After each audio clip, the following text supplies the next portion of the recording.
Hey, good afternoon, everyone.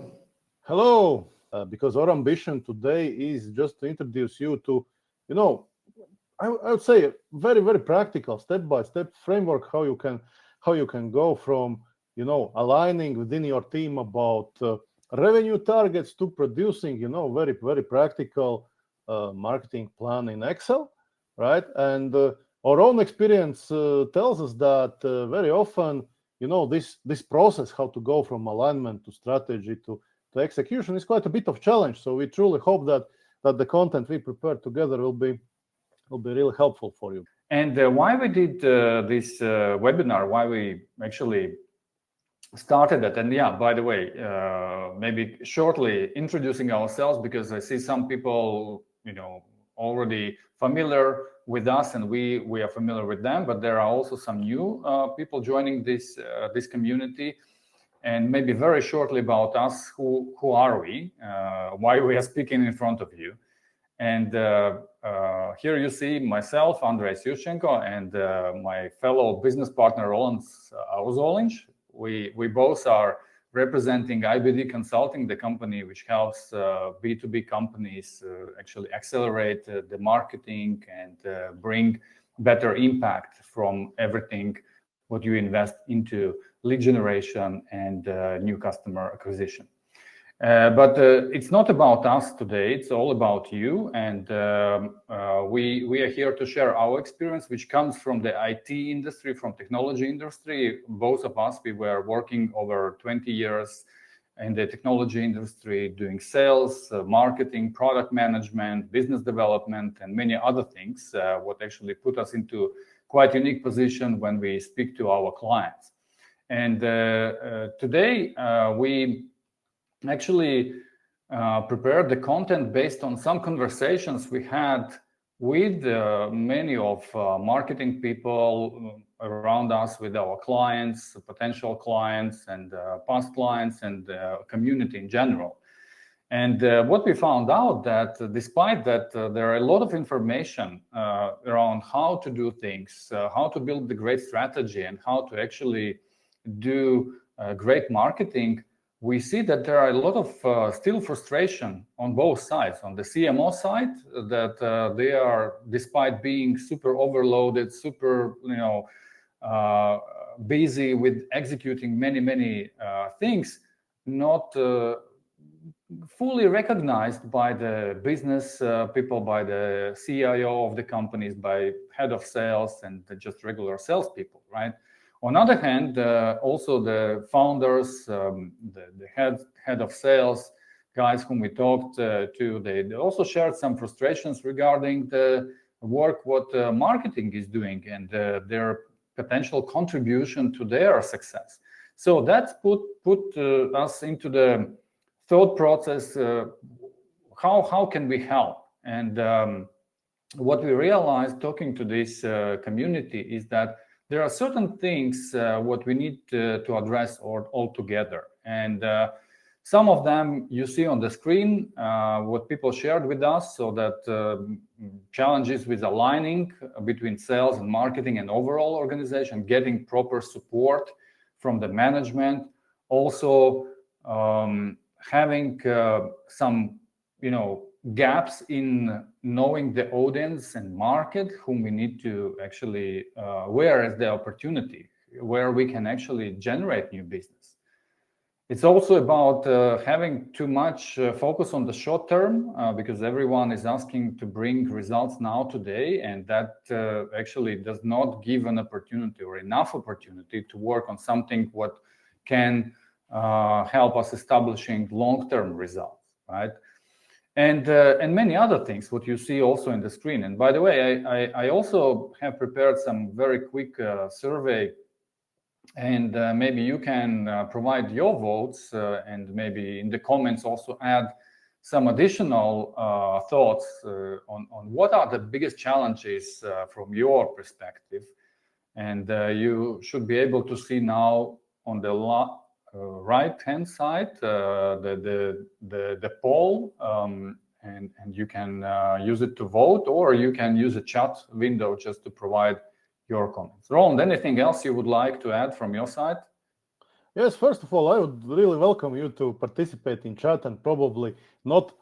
Probably there are some challenges outside of those five, but I also want to say that our aim today is to provide you with some practical tools that that would help you tackle at least one, two, or maybe few of those challenges. And if we succeed with that, then I think our work in preparation this webinar was good investment, and it works at least to some extent. Yeah, good. And so then let's jump into the what we are going to discuss today. And in order to address those challenges, we were thinking, okay, how we can really put together some simple steps that would allow effectively overcome those challenges. And we, based on our experience, at least working with over 200 different clients across 30 countries, see that we can group things into those three main pillars. We can connect all these things like we know about our customers, about the business opportunities with the strategy. So how part? So basically, we need to find out proper ways how we effectively can bring the business impact and achieve those results, what we jointly with sales and other teams have defined.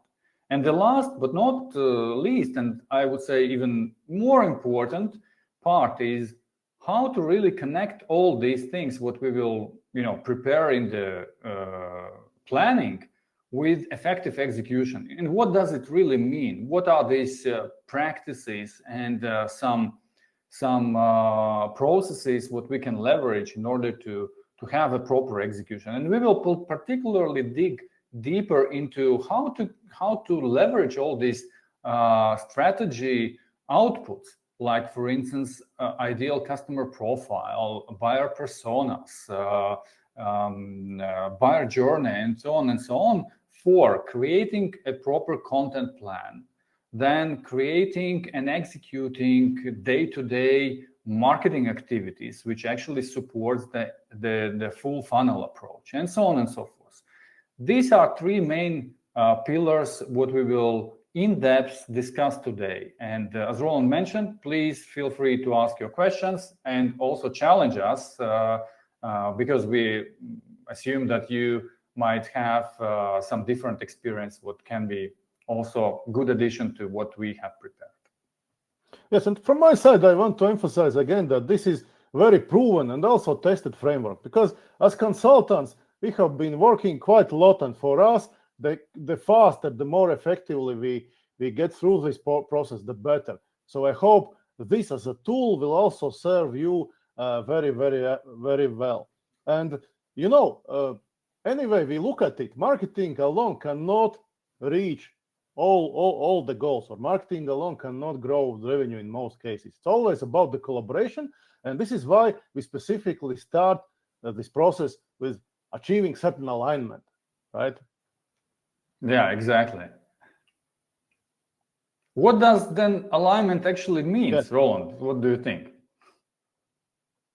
Yeah, I think on alignment, we have to think about alignment on several levels, and I would propose to think about 3 levels. And if we look from the helicopter view, the most important or the most beneficial from organization perspective is organizational level. But that relates to, executive leadership, CEO of company, and so on.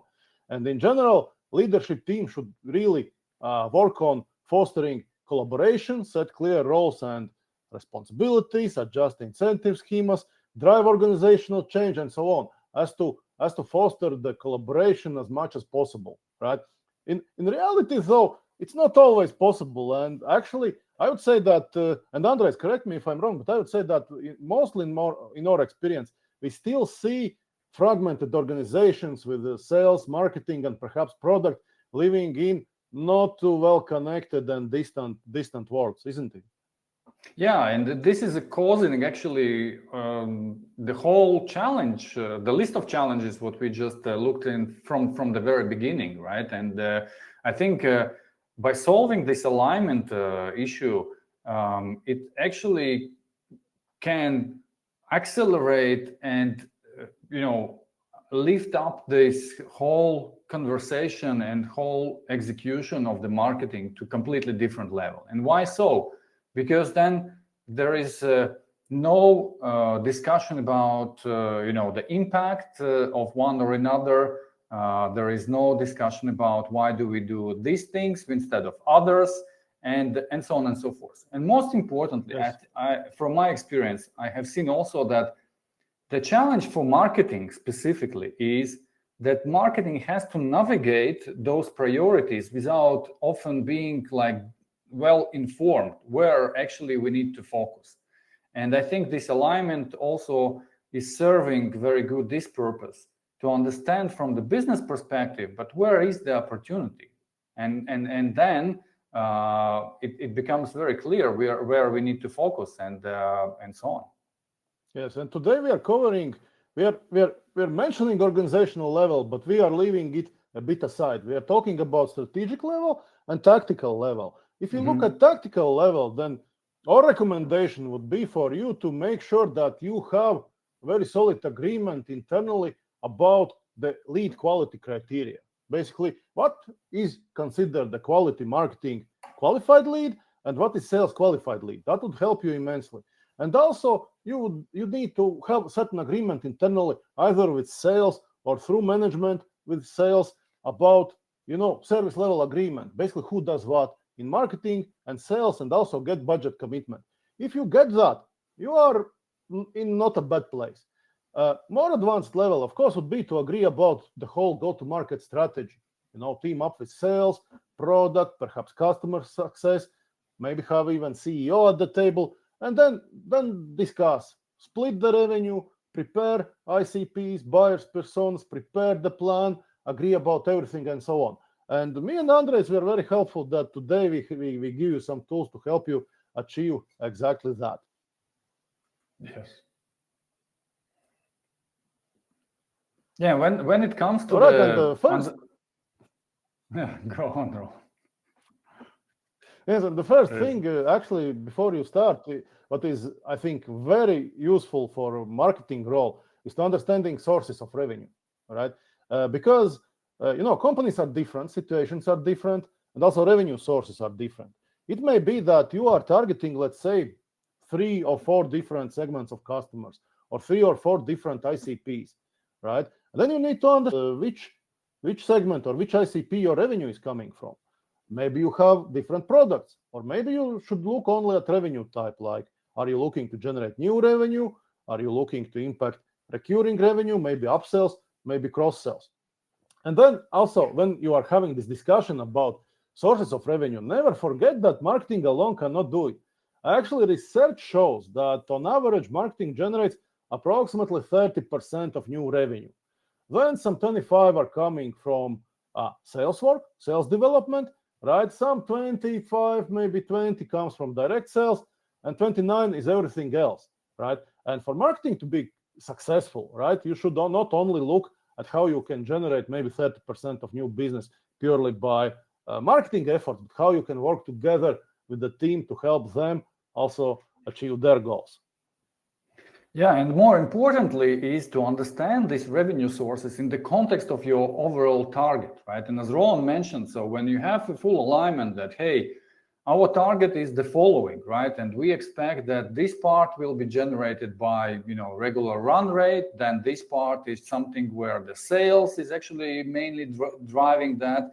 And then there is a remaining part, which is actually what marketing needs to bring and help us to cover, right? When this is done, it's also becomes very clear for marketing where they need to focus their resources and how actually part also becomes very easy to plan. And on this illustration, you can see that when you have done this first exercise, identifying what is this new business contribution, what needs to be covered by the marketing, then you can easily plan and bridge this overall target by different, as Roland mentioned, maybe ICPs or segments, whatever you call it, also different motions. So are we focusing on going after the new customers, or are we looking for also existing customers, where is some upgrade opportunities, or maybe something else. And again, after this exercise, we all, both marketing and sales and somebody else if involved, we all have a clear understanding from where this revenue comes. And actually, we can plan the next step in terms of exactly what does it mean achieving this particular target. Yes, and here I would like to introduce another tool which I find extremely helpful in back engineering sales goals or revenue growth goals and so on. As we looked previously, probably you have multiple sources of revenue, multiple segments, multiple products, and so on. And basically, by working together with your colleagues in sales, you should be able to basically plan backwards from their sales into how many marketing qualified leads you need to generate and how many leads you need actually to have the required number of marketing qualified leads. So if you look at this example, what we see on the right side of it, we see 1 year revenue of €500,000.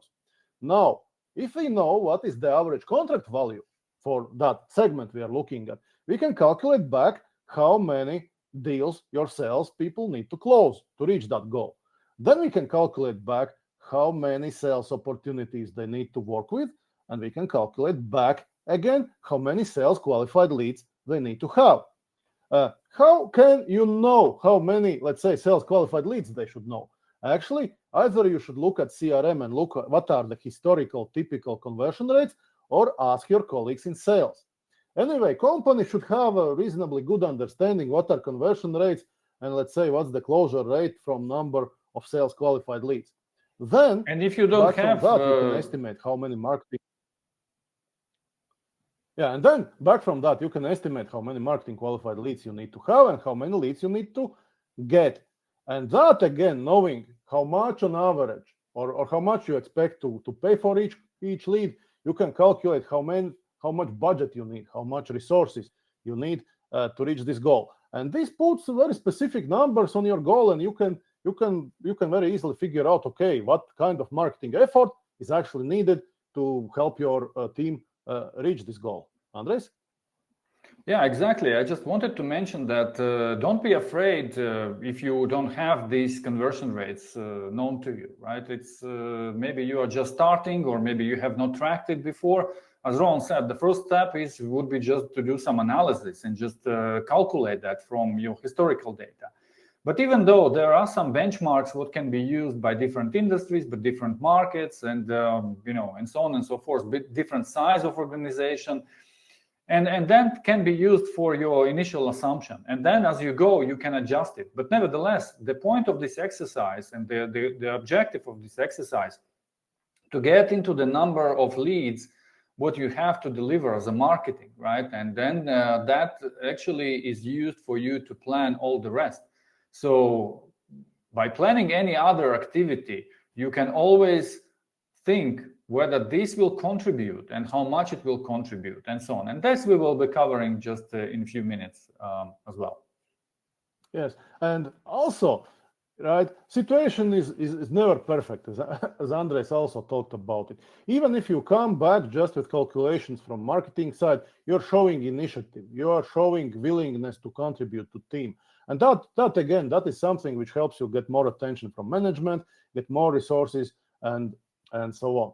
Another thing is that it may happen, and it may happen perhaps even more frequently than you thought, that after you do this calculation, you find out that the target is actually not realistic, right? But again, that's another benefit of doing this exercise, because you can figure out if the target is realistic, and you can also figure out if the target is realistic in terms of how much resources or financing you have actually, right? And that again, even if you come to management and say this is not realistic, you are taking more control of situation. You're showing your thinking, you're showing your analysis, you're proving the value of marketing actually.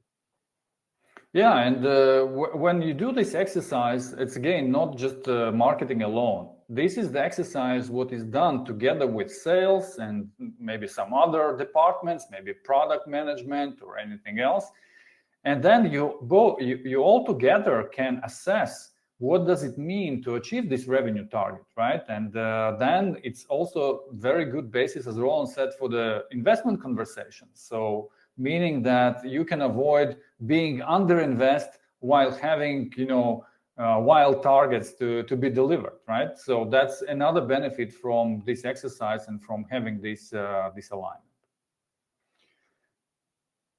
So another part of... Go on. Andres, please go. We have a bit of delay. Sorry for that, Andres. Yeah. So I just wanted to say that what we just discussed were like more on the high level in terms of the objective alignment, in terms of what required for that, and so on and so forth. But then another level of the alignment is about the customer, from where actually we will be generating these revenues. And we have put together like 3 perspectives you need to look and think about your audience. One is that who are these companies and organizations whom we want to attract as new customers. Secondly, we need to understand really, but how do they make decisions? And we will discuss in a moment about this as well. And the third important component of knowing your customers and doing research of your potential audience is about who are these people who are making decisions. And again, we assume that many of these things already known to you, but let us just dive deeper and to see what makes the difference. Yes, and first thing is to know organizations or companies who are buying from you. And here we propose 3 steps basically to prepare a profile of them. Basically a list of properties or characteristics of a company which would be your customer, right? Because they ideally fit with what you are offering. So first of all, start by looking at history and try to see who in history of your company have been the best accounts with the highest average contact value, highest lifetime value, and maybe even highest profitability, right? And then try to look and understand what common characteristics they have. Maybe it's a size, customers of certain size, maybe they are in certain industry, maybe they are using some technology or some other identifying factor, right? And there can be many. Andres will show some of them. And for more insights, actually try to talk with your customers, interview them. Also try to talk with your colleagues in sales, just to get some kind of insights, right? And then try to build those qualities. Let's say you can use industry, size, technology, maybe situation, and so on. And Andres have an actual example to show. Yeah, and here from just our kind of experience, and again, these formats can be done differently. It's up to you how you basically structure that. But what is important is that you put it into some structure, like as a table. Like here we have an Excel table, right, where you can list all these different criteria. And first of all, we start with just demographic and firmographic criteria to understand, like in very traditional way, who are our customers, like looking at the countries they are coming from, looking at their industries, looking at the company size, looking at the revenue. Maybe also what is important factor to consider is how much revenue do they actually contribute to our business, right? Because that actually can determine whether it's a good customer for us or not. But the whole point of this exercise to understand really like what is the profile of this customer who very likely will be interested in our solution because of those prerequisites. One is that, as I mentioned already, their demographics, so that they by profile, they kind of qualify for our solution. But secondly, we also look at some other criteria which are kind of soft. And this is something what you not always can get from just statistics, but it's something what requires some additional research. And then you look at, for instance, as in this example, like a maturity level, whether they have high maturity, low maturity, or something in between, and so on, because that also might determine their need for the solution and and your potential business with that. You also can look at some technologies, what they are using or not using, or something else. And It's also about, in this particular example, we were looking at the employee turnover, because that actually determines the need for the solution itself. If there is no really high turnover of the employees, the need is kind of not there, right? You need to put a lot of efforts to convince this type of company that they need some solution like we used in this particular case. On the other hand, if the turnover is high, that means that they have a lot of routine to deal with, hiring, firing, and so on and so forth. That means that, you know, we can come as a company here and as a product or solution and actually provide them a service or a solution which solves this or addresses this need. And so on. So you can look at those different levels. Then you look at things like what signals we can use to determine their need. As an example, so in the company there are, you know, for instance, some management roles changing, right? So old CEO or CTO has left, the new came. Obviously, this can be a trigger for new CTO, for instance, to evaluate some changes, right, or to implement some changes in the way how they were working before, and obviously he or she needs to prove, you know, their own credibility and competency and so on. So in this case, that can be used as a trigger. In your solution, maybe it's something else, but nevertheless, it's also about, for instance, looking at whether particular roles for this company, you know, are in hiring process. So in this case, as an example, we were working with a client who is providing identity management solutions. So for them, one of the kind of advantages what they have pool of resources, pool of specialists, while this is a challenge to hire same type of specialist from the market. So meaning that if company is constantly in search, they have a need, but they have no coverage for this need. Means again, you can come and initiate the conversation, and so on.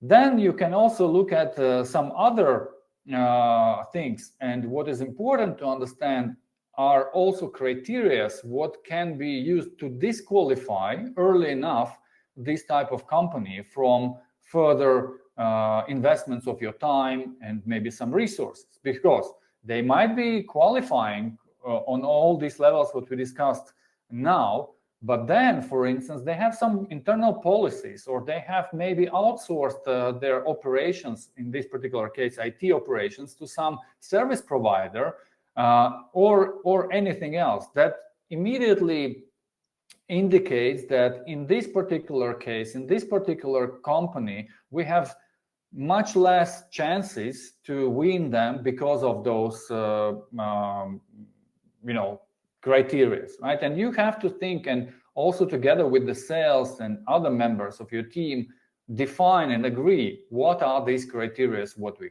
use for qualifying, and samely for disqualifying your potential customers.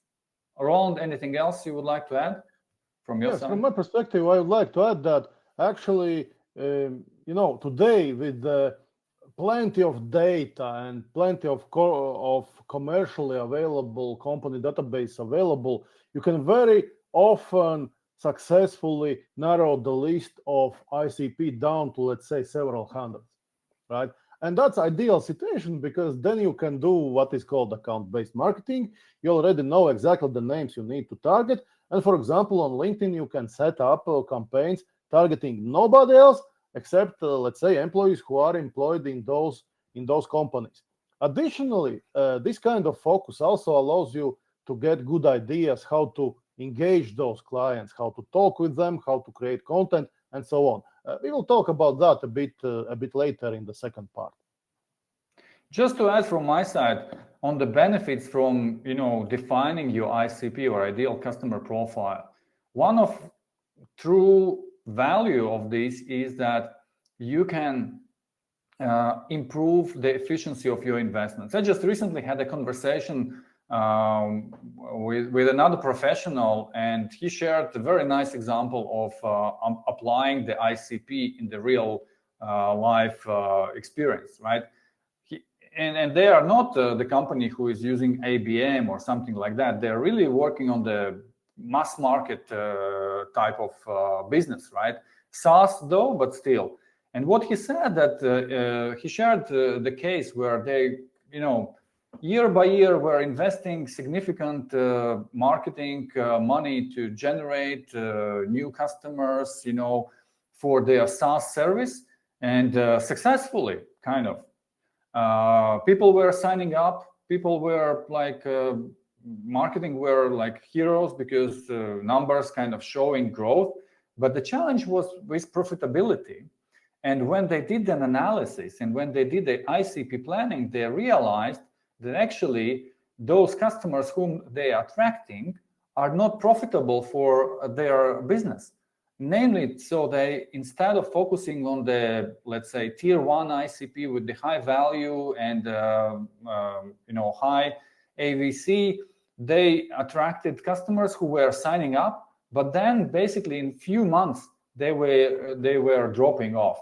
And so therefore all the marketing was just going into the trash. Sorry for this. But that helped them to determine and repurpose their marketing to completely different ICP and significantly improve the overall profitability of the business. Okay, so we have some examples of other criteria, how to use them, but this is something what probably we will not go into details, but if you're interested, you can always reach out and we can share that as an additional material. As we mentioned in the beginning, there are three things to understand about your audience. First one is ICP or organizations that Andres covered. Now let's talk about how decisions are made. And what we know from market research is that general decisions are made in groups. And typically these groups consist of 4, 6 people. In extreme cases, it can be more than 10 people, right? And this gives a good sense of how these discussions are going or how these groups are making their decisions. Even more, there is even research of what actually are the things that these buying groups want to achieve. Andres?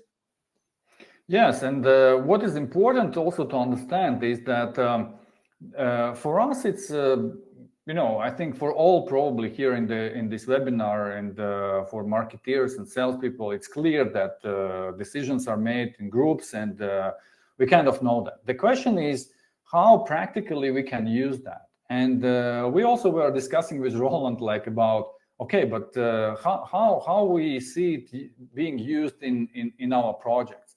And again, I don't say that maybe it's like the best way of using that, but from our experience, this is definitely something we see working. And what is important to understand is okay, there are groups of people whom we deal with, but we need to understand who actually is the one who initiates the change, right? So, and this is probably the person who we need to consider as one of the key personas when we think of our marketing and sales activities. However, it's also clear that this persona or this person will not be making decision alone. So what we need to understand is whom he will be asking for permission or for approval or anything like that, and what he or she needs for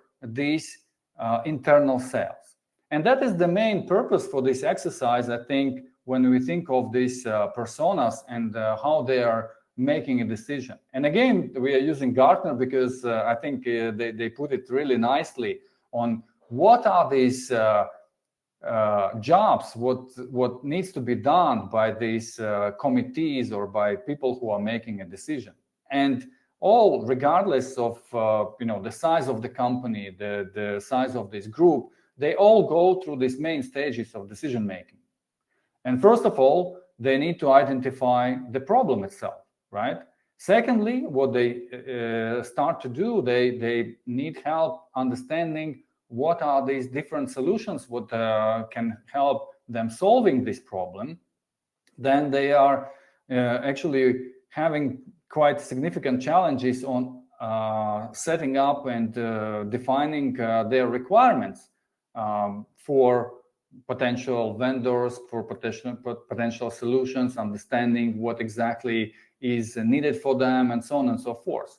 And this is quite a challenging process they are going through. And only then they actually start looking at different vendors and initiating conversations with them. Then they going into validating those different vendors, evaluating, and imagine that there are different people, different interests in the company who are involved in that. So they also need to reach some consensus in this into this decision by satisfying all the different needs, all the different priorities, and so on and so forth. So this is not really a simple process they are going through. Yes, and here is one way how to wrap your head around this process. And again, it relates to alignment, because really to draft this process of decision making, you need to sit in the same room with sales and just discuss and try to think, okay, how this decision making process is going, how to split it into phases, what kind of people participate or give their blessing in each of stages, and so on. And here is actually an example which is adapted from real life example, real life process which we drafted for one of IT service providers, right? And as you can see, of course, the process starts with figuring out, okay, do we have a problem, right? Then it proceeds to basically understanding if we need to start a process, basically to form a formal buying committee who starts to evaluate solutions. Is there a business case, and so on. And drafting this process helps you very much by, first of all, understanding what kind of people are involved in the process. And second thing, even perhaps more importantly, is what kind of tasks they want to solve, what kind of questions they may have. Because these questions that they may have actually suggests you what kind of marketing content you should consider preparing.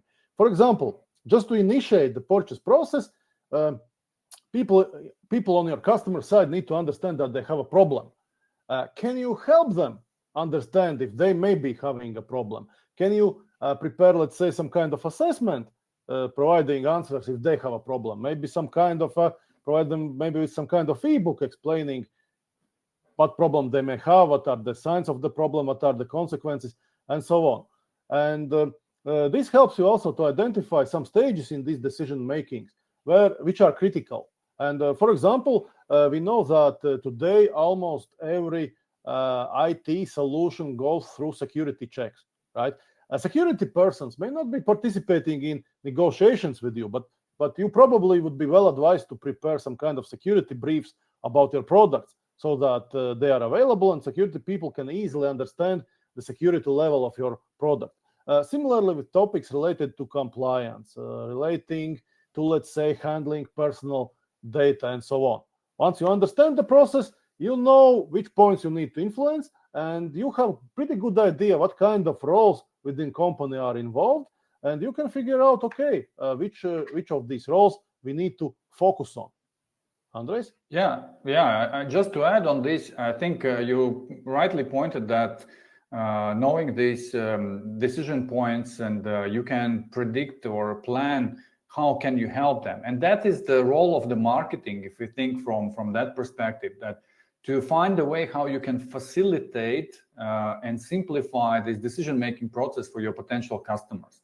And when you will plan your content, when you will plan your activities, we can come back to this and see how that impacts actually on the execution side, what will you need to do. Yes, and one more remark on this slide from my side is actually that companies usually have in mind some kind of biggest or baddest competitors of theirs. But did you know that actually most purchase processes, over 60% of them, ends without a decision, simply because this buying group couldn't reach consensus, right? Yeah. So this is another opportunity how you can increase winning rate if you just think very well, how can we help those people who have this difficult task to make their life easier, to better understand the products, the choices they have, and so on. Yeah, so think of them as your sales extension. So because one thing is that you need to sell idea to them, but secondly, you need to help them to sell this idea further in the organization. And that's actually even more difficult, and that is what often is overlooked by many organizations. Nevertheless, we need to continue, and here, of course, probably also very familiar thing for many of you or most of you is a buyer persona. And as Roland already reminded us, so we started with the organization. We then looked at how do they make a decision, what is the process behind that, who is involved, and now we need to understand who are these people, how they basically, what are the drivers for them, what is the motivation for them, what can actually be kind of making them not taking any action, and so on and so forth. And again, we will not discuss in details all the parts of these templates. It's just one of the versions how you can visualize and how you can structure the information about buyer persona. But we wanted to emphasize on the fact itself, so that you have to have it. And we know that from the conversation we had that many of you guys, you invested time in creating these buyer personas, but then all this is put into the folder and almost never used. And we will discuss just in a few minutes how particularly we can use it, where particularly in the execution we can apply all these insights about the personas for that. But just from my side, to kind of remind what are the key things, if you look, if you think of the buyer persona, what I personally see most valuable is, first of all, to really understand well what are these jobs to be done for them. So what they actually do on, basically operational level, what are they responsible for, right? Secondly, it's about understanding what type of risks they want to avoid, because if you don't understand risks, that means that you will not be actually effective in convincing them, because the least thing what people want to have is taking any additional risk which would put them into kind of shaky situation regarding their position, regarding their reputation, or anything like that. So you really need to be very aware of what are the potential risks, what they want to avoid, and then think how you can help them. And not last, but then another thing is definitely understanding what are these decision-making factors. What are they looking at when they are making decisions? Obviously, we know the price, the everything else like this, but we need precisely understand in their particular position, what are these criteria. And last but not least, this is about understanding where they are sourcing the information.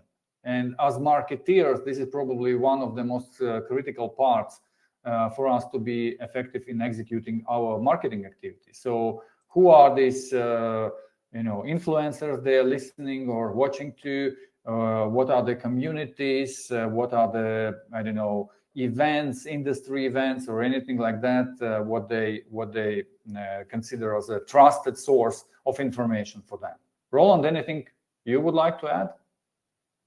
No, let's move ahead. Let's move to planning and let's discuss unique value proposition. Yeah. All right. So there's much more to unique value proposition or positioning than is on this slide.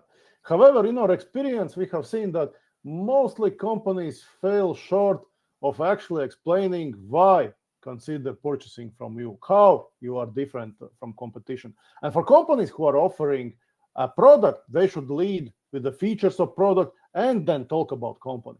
For companies who are in let's say services businesses, they mostly need to talk about their companies, right? And to figure out how you are different, it makes sense to bring together not only sales, marketing, product, customer success, but very often also technical people.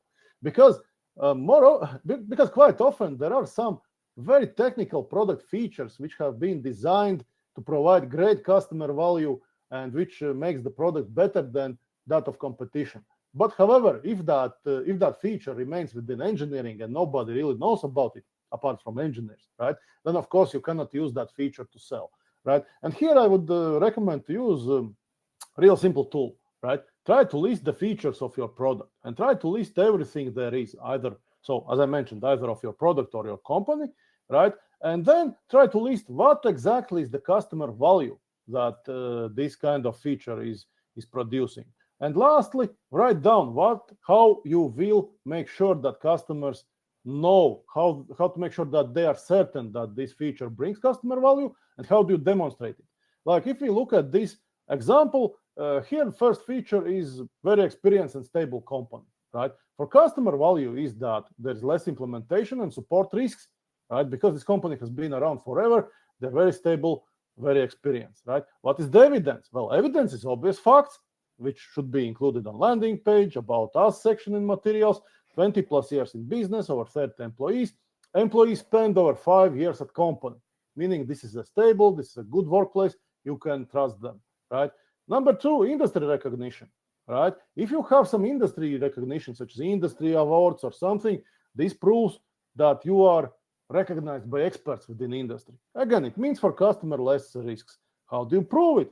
You basically put a range of industry awards you have received on your website, demonstrate them, and so on and so on. So it's very, very, very important to produce this list and then to figure out which kind of this value is relevant to which kind of persons, which kind of ICP, and that again makes creating sales scripts, compelling landing pages, and so on much more easier.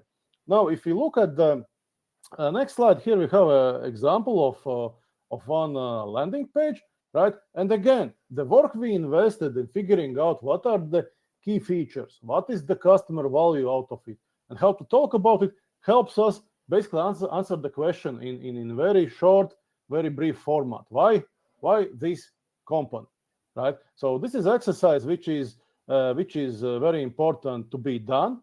Marketing preferably should lead such conversation and bring together other members of team. And once it's done, it's immensely helpful in preparing all kind of content, not only marketing content, but also sales pitches, sales presentations, and so on and so on. So make sure you have it and make sure it's made by using the efforts of more than just marketing, but your whole team, and actually including even technical engineers. And one thing to add here is to emphasize is that what the aim of this exercise is to really nail down to very, very unique capabilities, what nearly only you can deliver to your customers. Because often what we see that many companies, they start to list obvious things, what any other competitors also has listed on their website, in their materials and stuff like that. So the main purpose of this exercise to move away from repeating what your competitors are offering, but focusing on only unique things or nearly to that, what you can deliver. Yes, and do not fall into trap using ChatGPT to generate this type of content, because you will get pretty much bullshit, parroting things like very good service, I don't know, nice people, and so on. But it will read nicely, but it will not set you apart from the competition. So you cannot replace effort of your and knowledge of your team with just artificial intelligence to produce just something to fill gaps on the landing page. Do not do that, because you will produce a result which doesn't answer the question why you and how you are different.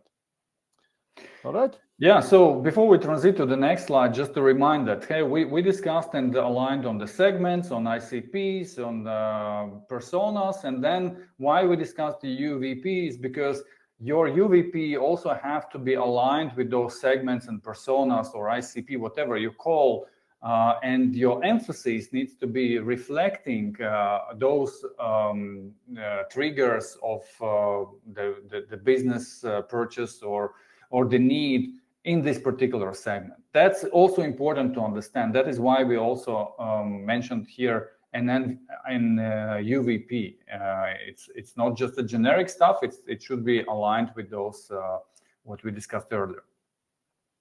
Yeah, and the next thing is create funnels. right? And funnel is like a chain, basically, of an offerings which are progressively building trust and are progressively requiring more commitment from customer. So, for example, initially in your funnel, you may use just blogs or videos and so on. But what is really important to understand that before you can get full commitment from customer, you need to provide some kind of a small offering before, some kind of a pre-sales offers. And what we have seen is that in a lot of cases, when we are talking about really complex, expensive projects, very well pre-sales offers work very well. For example, if you're talking about $500,000 development project, before our customer commits to that, offer them, let's say, a workshop. Offer them, let's say, a proof of concept project, maybe some kind of audit, solution configuration, and things like that. This very often allows you to demonstrate your team's competency, allows to show your approach, allows to eliminate, let's say, objections, and also allows to have very high quality conversation with the buying group, right? And this is something that really helps buyers to reach consensus and move ahead to taking your kind of full commitment, your big project. And important thing here is that you may think that you necessarily need to provide these offers for free, but that is not the case. Very often your buyers would be happy even to pay some fee if you properly sell, let's say, the workshop or an audit or something like that. Just to make sure whenever you think about funnels, what is the step before big commitment which would allow a customer to experience your quality, your services with less commitment, let's say with small investment or maybe even free with investment only of time and an effort. Yeah, and from marketing perspective, again, what Roland already mentioned is that marketing probably will not be able to close the deal right away, right? Even through the very sophisticated advanced funnels. So still you need to bring a client to a certain stage, right? And that is exactly what we are trying to mention here, that together with the sales, as part of your joint planning, you need to understand where do you want to bring the customer and where the sales can take over and then continue, them with the sales activities. Nevertheless, please let us know also through the chat window, what do you think? Your feedback is very valuable to us because, we are speaking too much maybe, but we don't hear back. So please be active and give us your feedback. Nevertheless, we continue. Yes, one thing when planning funnels, you need to very carefully calculate your marketing investment and also sales investment. Because you see, let me illustrate this is with simple example. If your product is selling both to, let's say, large corporations with average deal size of 100,000 and let's say small manufacturers with average deal size of, let's say, 10,000 euros only, right? You cannot afford to market to those small customers the way you market to large corporations, right? So you always need to consider what kind of marketing and also sales effort you can afford to invest in landing each customer. So again, this brings us back to the rather different level of investment and rather different approach to different ICPs or segments of your customers, which we talked about earlier. Yes, and so we come to this very obvious thing, but very often somehow overlooked when we kind of do some audits of the executional part, right? As I said, all things what we just discussed, and we were not now going very deep into GTM planning as per se, but we actually went through some of the critical components, like we just discussed. And one of these critical components or things what we see impacting the execution capabilities are the following concept of the buyer journey, right? And we mentioned that a bit earlier about when we talked about the decision-making process, but if you put in the simple terms what the buyer journey is, this is the process that every person is going through, starting from recognizing the problem, understanding possible solutions, and then basically finding the vendor for addressing these needs, right? And if you think from that perspective, and if you also then plan your activities accordingly, then you will see that there are only minority, or like about 5, maybe 7, maybe 10, I don't know, but this is definitely not the most of your market, which currently is in the stage of finding the vendor and considering buying some of the solution, right? So therefore, of course, you have to, to play in this market, and you have to go after this type of customers, but it will not be definitely enough for you to sustain your growth and to reaching your growth objectives, because the most of the market then resides on these earlier stages, and this is nearly 95% of your addressable market, which still needs help in understanding the problem, in finding the solution, and only then being prepared for making a decision. And that is actually where the marketing role is most critical and most important. And that is what very often we see somehow overlooked, because many companies tend to go with the direct sales activities or marketing, which is basically about selling the product, while ignoring that people might not be at the position of making this decision, because simply they are not yet recognized why they need this solution. And that also determines what type of strategies do we need to employ when we think of the go-to-market planning. And there are basically 2 major strategies what we need to think of. One is that how we will be capturing this existing demand, and secondly, how we will be creating demand, which will supply us the pipeline in next 6 months, 12 months, and so on. And from that perspective, then we can and should plan our activities accordingly. And when it comes to the capturing the existing demand, there are few directions to look at. First of all is how we can use the high intent channels. And what are these channels for our particular business, for our ICPs, where we can basically capture already those customers who are in active buying process. Secondly, that is what we partially discussed as part of the ICP conversation, is that what are the signals what can indicate this immediate need, and what are the tools and channels, again, what we can use to proactive outreach. And again, Roland will give a couple of examples in a few seconds.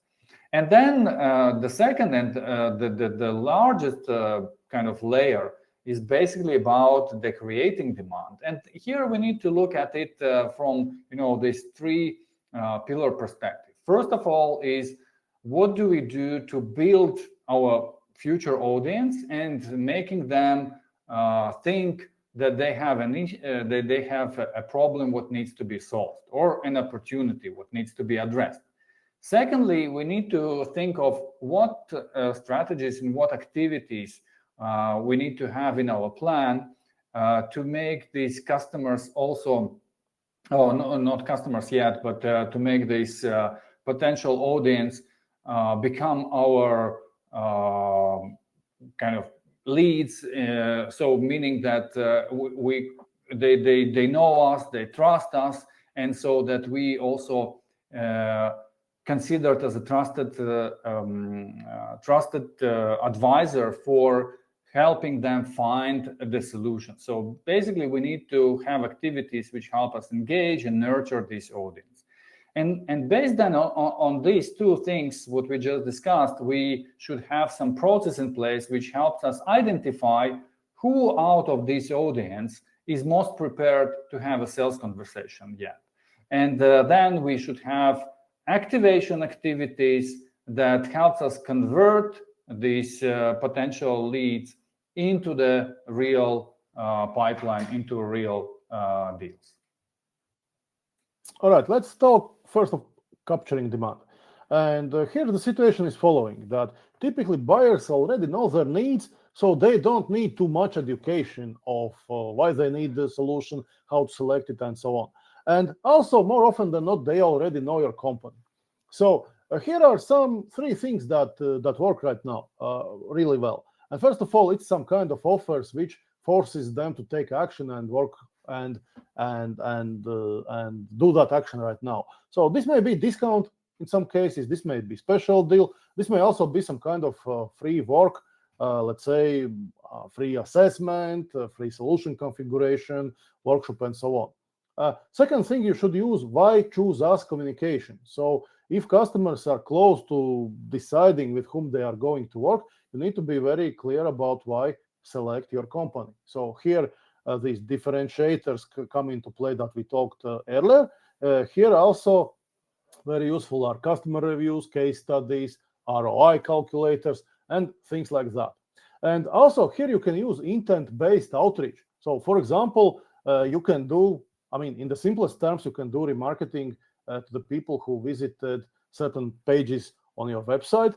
You can also use tools like lead info to identify which companies are visiting your website and maybe reach out to them, right? You can also use CRM-based outreach. For example, if you see that your sales already have had communication with certain group of customers, you can add them to custom audience, let's say in LinkedIn or Facebook, to target certain campaigns specifically to them. And this approach works really well if you are providing some kind of well understood and pretty standard service, let's say cloud migration, some run-of-the-mill development work, UX design, and so on. Because again, very often people know what they want, and they are just looking for the answer, okay, whom to choose, right? Now let's look at other scenario, which I think is much more advanced. And Andres, yes, definitely. Thank you. And I think, again, here is the purpose for us is to give you kind of the way of looking at how you should plan your demand creation activities. And let me try to zoom, but before I do that, the main purpose of this to visualize that your activity should be planned in respective levels. So as we just already mentioned, so what particularly we will do in order to I don't see this zooming on that screen, but in my screen it's zooming, but nevertheless, so first of all, we are looking at basically activities. We are looking at activities which helps us. This is the upper part, right? Let me just take a laser.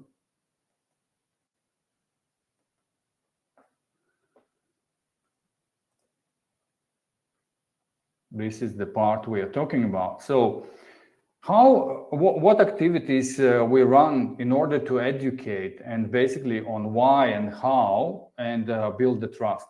And typically these are activities which is related to the building a kind of this trust through the thought leadership, articles, blogs, LinkedIn activities, and so on. It's also very good to leverage different industry insights, either your own or maybe with the help of the third parties when you communicate and basically help to navigate your audience through these different challenges. And you, at this stage, not talking about your product or solution whatsoever. You basically just help them to see that there is an opportunity for them or there is a problem. It's also good to leverage things like analyst and expert content, like, I don't know, if you cooperate with companies like Gartner or similar, or maybe in specific industry, there are niche analysts, what can with them and partnership to basically educate your customers or the audience. It's also good at this stage to share some best practices and basically show them how other companies and how in general to approach these type of challenges or these type of situations. And of course, it's also about showing them the impact from solving this challenge. So, for instance, this is the situation as it was, and this is situation after implementing some kind of solution to that. So that's the whole purpose of that, is again to remember that we need to educate and need to build the trust, so that they see in us a trusted advisor. Then the next level, which is in yellow, it's all about basically engaging and nurturing the audience. And at this stage, we are already kind of employing activities very or more traditional to marketing than the first ones. It's typically we then do some webinars, we do some events, but this all is different from the first one, what we just discussed, that we go deeper into the solution or product related content. We already showcase that how particularly this solution or these services or whatever you represent can be solving these needs for the client. We also showcase the expertise, and by that we also need to demonstrate through our experts, through the Q&A sessions, through some maybe deep dives and so on and so forth to this potential audience.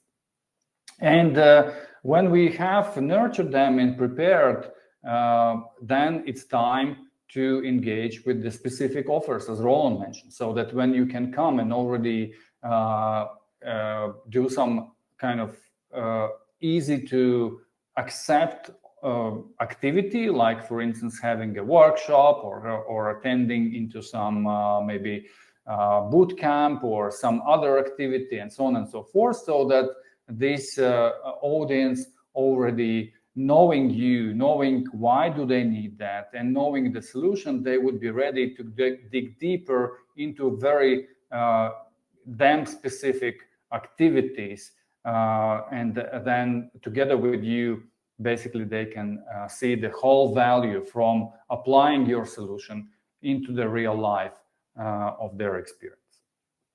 The point here, what we wanted to make, is that from your marketing planning perspective, you should think and plan your activities exactly in this direction. So from having like bottom of the funnel, mid of the funnel, and top of the funnel, mid of the funnel, and bottom of the funnel activities as part of your integrated plan, what we will discuss in a moment. And that is where we come to the execution part, right? Yes, and first let's take a look at marketing content. And here we don't have a privilege of talking too much about marketing content, but we have had a great in-depth webinar about marketing content, and I'm sharing a link in chat right now. But here are a couple of the most important or the most valuable things about marketing content. First of all, how to develop marketing content. Now, remember back that we started basically discussion of this planning model with preparing ideal customer profile, preparing buyer's persona, understanding stages of buyer's journey, and so on. And if you have done your homework with ideal customer profile, it's very clear which companies are your audience. And if you have prepared buyer's persona profiles, it's very easy to understand, and it's quite obvious what content you need to prepare. You need to talk about people's goals, about people's challenges. You need to prepare content to answer their objections, to prepare content which helps them to get their jobs done, and so on. And then content development becomes really, really simple. Now, once you have this strategy part and answer why you are going to produce the content and what's the purpose, then it's really easy to think about, okay, what should be key messages or what should be a structure? And once you have this structure in place, then actually the best is to do a research and find facts, figures, quotes, maybe references to justify these key messages you want to make. And once you have done that, actually you have collected everything to prepare either a briefs for third-party writers or you also have enough information to actually start using, let's say, artificial intelligence, because you can really prepare detailed prompts and produce content which fits with the interests, with needs, with the daily life of your audience. And this approach is universal. Basically, it doesn't much matter if you are preparing ebook, video, infographic, or white paper. If you follow this process, right, then knowing what to produce, what to say, how to say becomes very, very easy. And the rest is matter of techniques, just, putting it together to writing white paper or shooting the video and so on. So that's step one. And step two, which again allows you to scale the impact of marketing and scale your content, is thinking about repurposing your content, because it's very easy to get abundance of content if you plan your content in such a way that you will be reusing that. So in this slide, in this example, so what we are doing, we are, let's say, producing one big content. That's a white paper. And once we have worked on white paper, it becomes very easy to produce smaller content, such as, some charts and illustrations, some paragraphs we can reuse to write social posts. If we have some lists in the white paper, we can also reuse. Now that we have produced white paper, it's rather easy and straightforward. Produce a webinar based on the same information. And once you have a webinar, you probably have also presentation, right? And then you can produce, let's say, video excerpts as small fragments that you are posting, let's say, every second day. If you have presentation, you also have slides, and slides can very easily be turned into visuals for your posts. And in this way, you can really plan your content calendar of content without too much effort, and also always think about distribution, right? Because to reach really your target audience, you need to think about using multiple channels. Don't limit yourself with publishing, let's say, blogs on your website only. Write also social posts, let's say, on LinkedIn, taking readers to those blogs. Reuse webinar recordings as a short videos on YouTube. Everything you do, which is not, let's say, confidential, I mean, like webinars, presentations, try to get recording, publish that on YouTube, right? Then there are forums, then there are other channels, right? So again, if you think about repurposing content and reusing content, it becomes very easy to fill multiple channels and fill your content calendar with a lot of content. Yeah, and here we come. So this is just an example of how your content plan could look like. And again, you might have a different forms, different ways how you structure it, visualize, but most importantly is basically that you have in your content plan, as Roland just mentioned, like first of all, everything starts with the buyer itself and buyer journey. So whom do we do this content, what the stage is, and what is the objective of this reader, what we want to basically help with. And then the next one is all about like what topic it supports, what questions it answers, and so on and so forth. So you basically put everything what we just discussed, like starting from this knowledge about your buyers into the funnel planning, into the content plan, and now you have an execution plan, which basically is something what you can immediately put into the production by having it structured properly and with the right channels marked and so on and so forth in one place. Yes, and this spreadsheet may feel like very complicated, but there's good reason for that. If you keep such kind of spreadsheet, it actually keeps track of your content assets, and at any time you can very easily filter and see, and you can make sure that your content is balanced, that you are not producing too much content, let's say at already decision phase of buyer's journey, but let's say nothing in the awareness stage, and so on. And also you can check if your content is balanced in terms of ICPs and in terms of buying personas, right? So basically this table is a tool to really manage, understand what you have, what you are missing, and make changes as required. Exactly. Another plan then is the master plan or the integrated marketing plan. And here, somewhat similarly, you need to keep track of multiple things, as we discussed today. Right? First of all, you need to be very clear what kind of ICP or what kind of segment you are targeting. Second thing, you need to be very sure, okay, for which kind of buyer's persona this activity is addressed. Then also you need to figure out, okay, in which stage of customer journey this activity must take place. And then once you know it, then the rest is details about specific activity. But always make sure when planning that you are keeping into consideration why exactly you are doing this. What kind of ICP are you targeting? What kind of buyer's persona? What kind of stage of customer journey?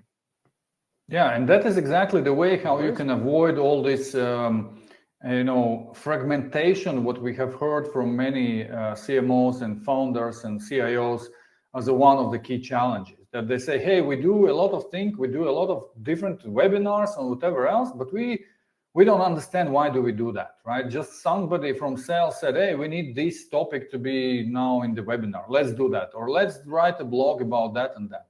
And the way how we are now constructing that is exactly the way how you can avoid distraction and kind of interference into your marketing execution. Because in the end of the day, you will be responsible as a marketing, as a CMO person, about deliverables in terms of the impact and leads and results, right?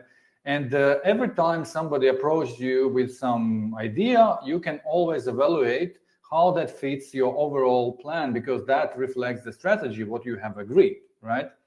And that's a good tool to leverage. And that can be looking like this. And again, there are different ways how you can structure and how you can visualize that. This is just an example, what we recommend to use. And the main thing is that it's basically structured in the way how Roland just mentioned, where we have all the necessary information in front of us, and the activities are also, as you see, in the color marked by those different stages.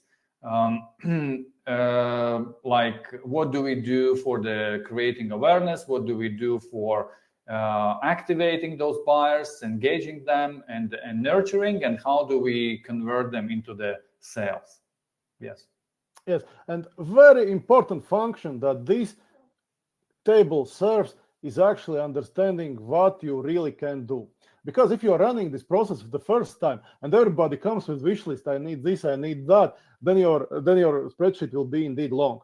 And just taking a look at it, you will figure out that it's impossible to do it. You don't have budget for that, you don't have resources for that, you don't have time. Exactly. Right? And that's a great tool to have negotiation and actually force your colleagues to finally prioritize things, right? And my suggestion would be certainly focus on few things which you can do really, really well and show results, than having extremely long table and missing most of the deadline. And because if once you have this kind of plan, you can actually have this conversation with your manager, and you can present them a choice. Okay, give me a guidance.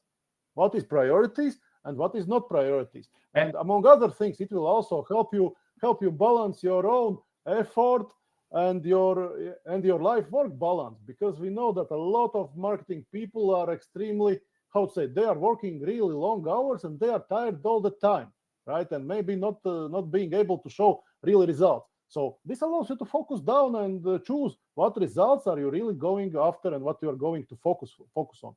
And if you have too little capacity, it serves very good tool to ask for extra resources, extra money, or maybe hiring some kind of employee on your team.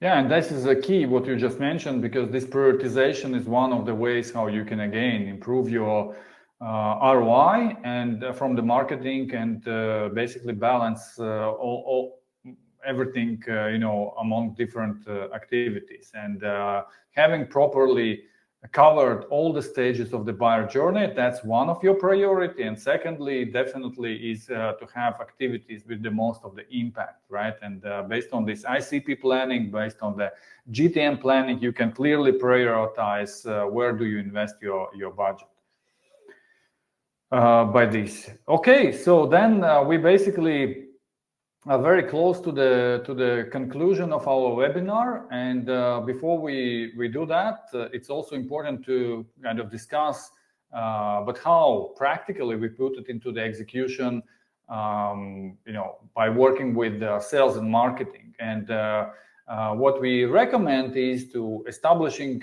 a business rhythm together with your stakeholders, whether it's just a sales team or maybe it's somebody else like extended team. But you for sure have to have a process which help you to not only facilitate that execution, but also reflect on how does the performance work. So for instance, you look at the strategy and make some changes at the strategy level at a quarterly basis, where the leadership team mainly participates, like CMO, head of sales, maybe product owner, somebody else.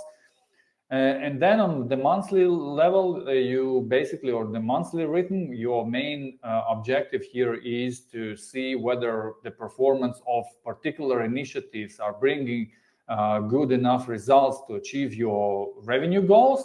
And here it's more about the virtual team, which is basically working on daily execution. So marketing manager, program manager, maybe project manager, sales people involved, and so on, where you come together, you evaluate this particular period activities, and you make some operational changes.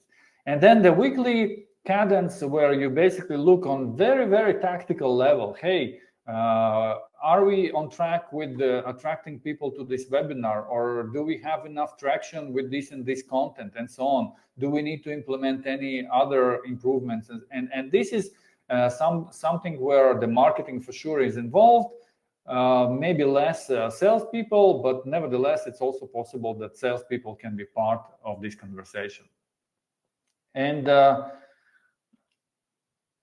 in terms of this kind of how you can structure your agreement and roles and responsibilities split by using some service level agreement framework or whatever you want to use. In this illustration, we have put together like very, very simple and simplified way how you can do that, but it can be also very efficient as the same. It should not be very complicated. So where you have listed your goals, what the marketing is, up to achieving, what sales is responsible for, and what are your shared responsibilities as well in terms of the goals, right? Then you're also looking and listing what are the metrics what you are responsible for. So like marketing obviously is responsible for how many leads do they deliver, what is the quality of those leads by measuring marketing qualified and sales qualified ratio, and so on and so forth. And obviously looking also on how much of the pipeline is impacted by the marketing, right? While sales is looking specifically on their part of this equation, mainly responsible for, following up properly with those leads which were generated. And that is typical issue where marketing is bringing a lot of leads which are basically rotting, and then nobody actually taking care of them properly, and so on and so forth. And by structuring that, it gives you very clear guidance on what and how each of you as part of this joint team is contributing to the overall process, and also helps to identify open questions like, for instance, how do we qualify leads? What are these criteria for qualifying leads, opportunities, and so on? Similarly, also about lead handoff process. So at what particular stage we are transferring leads to sales, and how? Is it the CRM? Is it Excel? Is it something else? And what then sales is doing? How do they provide a feedback to the marketing, and so on and so forth? All these are the very important questions to ensure really proper and effective execution. And then there are a few metrics what you can look at for evaluating the overall performance. And of course, we mentioned already some of them, but to summarize, there are metrics what definitely are indicating whether your media investments are bringing necessary results. So you typically look at things like reach, conversion rates, different things, and so on. And obviously, how much you pay for the lead itself. I'm sure that for the marketing people, those terms are familiar. And then you are looking at the overall funnel, and evaluating whether it's performing by looking at how many actually accounts we have engaged, how many leads by sources we have, and evaluating also the different levels of the pipeline. If you remember, Roland was showing this pipeline projection, because it's important for us to understand whether this goal, what we have defined, can be reached by those activities what we are executing. And that's exactly what we want to measure. And that is why we need to look at whether those conversion rates are working, and whether we need to kind of change anything, and so on and so forth. And then the pipeline, that is the last but very important part, where we together with sales have to look at specifically marketing sourced opportunities and revenues, from where it comes, how much it contributes, whether it's really contributes enough to this overall goal, and so on. Then, of course, it's important to look at the win rate and the overall sales cycle, because one of the role what marketing plays is also by improving those parameters, by bringing better quality leads, more prepared leads, so that they can convert better, and also they can convert faster. And of course, it is very important to have one single source of truth. And here is just an example again to show you how you can put together like a dashboard what is used by all people involved, stakeholders involved into this process, starting from your management up to the operational team, which is executing on the weekly basis. Because that allows you to evaluate. Sorry for that. It basically, yes, exactly. Any different misunderstanding and conversations about what is happening. So you have same KPIs, same sources of information, what you are using for basically looking at performance and making any decisions. This is highly, highly recommended. So the time to wrap up, Roland, what do you think? I would say that today we try to introduce a proven concept, how to go from alignment, research, and strategy to the spreadsheet with very specific plan. And we believe this concept helps you not only to do better your job, but also to elevate your role within company, argue for more resources, proving marketing value, and so on. Maybe it does make sense to recite all 9 steps that we have here outlined, right? Yeah. But my wish for participants would be to take more initiative, to capture initiative, to take more structured approach, such as the one we presented today, and it will help you to elevate your role. It will help you to get more trust, more resources from your colleagues, and so on.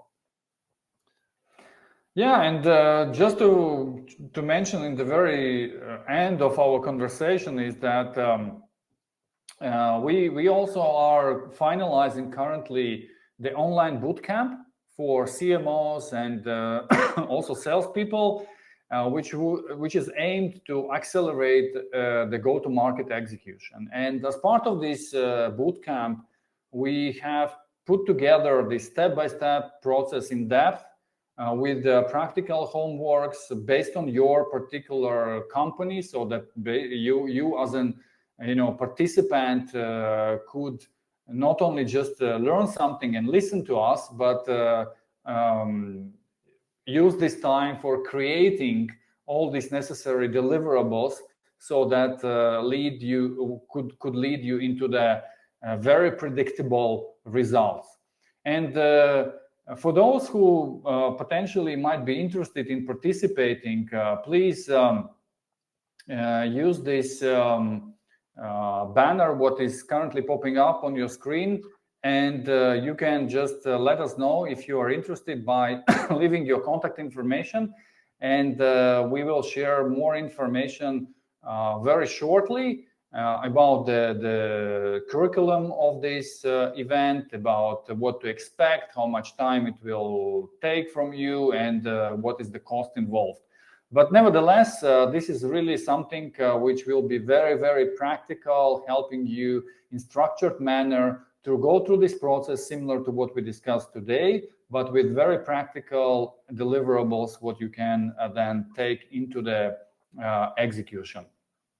Otherwise, yes, and I'm very much looking forward to this process because, me and Andres, we have been fine-tuning these techniques, these tools for, I think, over 7 years now, and we just thought, well, why don't we share this with community? Why don't we focus on empowering marketing professionals, marketing managers, and CMOs? Because we almost every time we work with companies, we see that there is so much potential in marketing that we can help, lift up, elevate, and then generate much bigger business impact. So we've been quite busy and also very excited in preparing this material over I think last couple of months, and we look forward to announce the dates very soon.